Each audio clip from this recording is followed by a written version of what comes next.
Epps not playing for them certainly, changed their approach, and we weren't really prepared for him not to play.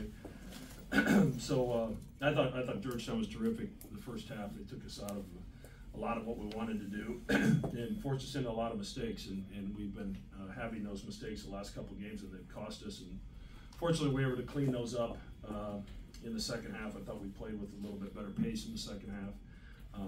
And then, rebounding was an area that we were concerned about because of Georgetown's ability to get the offensive glass, and I thought we really controlled that part of the game. Questions? Hey, Coach. Defensively, there was a couple of stretches where you held Georgetown scoreless for over 5 minutes. What was working for y'all besides switching everything? And, we have the luxury of having Kalkbrenner back at the rim, and in that drop coverage, we kind of send everything to him, and they either take a contested two-point shot or they try to challenge him at the rim. And obviously, when Fielder comes in, that changes it a little bit because of his ability to stretch the floor. But I think a lot of it, I thought our guards did a pretty good job fighting those ball screens, and then Kalkbrenner was, even if he's not blocking shots, guys don't take shots when they get in there deep against him. And how did you talked about the pace being better in the second half?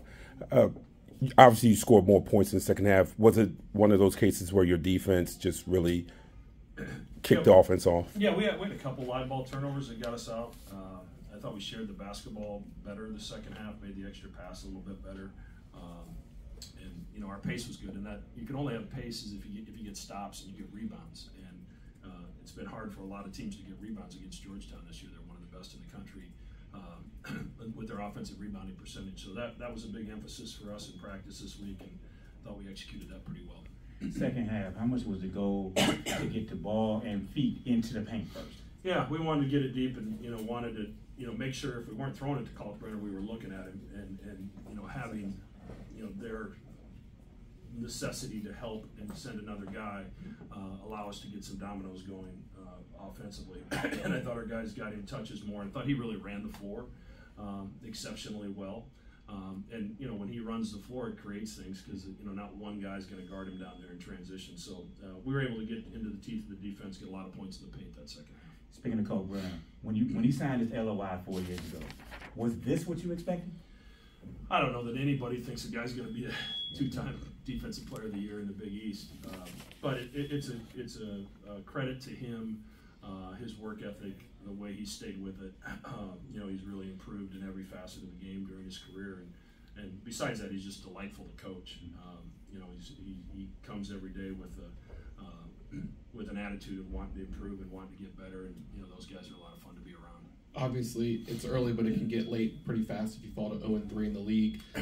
What did you feel about your team's urgency in that second half to, Yeah, I thought it was much better. Obviously we had two games. We led by 14 in the second half against Villanova and let it get away. We had a double-digit lead early against Marquette. And lost a game that was a 2-point game with 3 minutes to go. And that's tough, especially when you got some veteran leadership like we have. So I thought they refocused and were ready to play this game. And as I mentioned, I thought Georgetown did a good job of disrupting our flow that first half. Right, getting Trey into the sort of rhythm that he got into tonight. I know that the outside shooting maybe hasn't been as sharp as it's been as it was last year. But how encouraging was it for him to really have those sorts of looks and knock them all down? It was really good. He's continued to work at it, and you'd like to think that things are going to adjust to the mean. And we've had a couple guys. Stephen Ashworth's the other one. He's one of the best shooters in the country last year, and he struggled there for a few games, but he continues to work at it and shoots it well in practice, just like Trey has. But Trey finished this second half. I think he turned it over 3 out of 4 possessions, and he was really upset with himself at halftime. So I told him after the game I was really proud of the way he kind of refocused and reset himself and left that in the past and got ready to play the second half. And along the lines with those late turnovers, I mean, was much said about that? Because it felt like at halftime that you guys probably could have pushed that out a little bit more at that with a little. Yeah, I brought up the last 4 possessions. It was 28-20, and we had a chance to stretch it out and turn it over 4 in a row. And some of it was self-induced. I think Georgetown certainly was aggressive and we're switching some screens, but they've been doing that all half. And we have to be better than that. And the second half, I think our pace wore into them a little bit, and we took better care of the basketball. We're a pretty good offensive team if we get a shot at the rim. 2 more. Sean Titel from Hoops HD. Following up on Trey, his 5th straight game of 35+ minutes. Certainly didn't hurt because he had a season-high 25 points. Is he one of those guys who just never gets tired, or is he such a great athlete that even when he is tired, he can still play his best? Just, you know, if those guys, if they need a break, they'll tell me. And if they don't tell me, they're pretty much going to stay in the game. So, you know, he and Baylor, we've ridden really hard, and Kalkbrenner as well. And you know, I trust them, and you know, they'll let me know if they need a break. But you know, they've played a lot of minutes for us all season, and you know, you only have so many miles you can put on your body in a week, and you either control that in practice.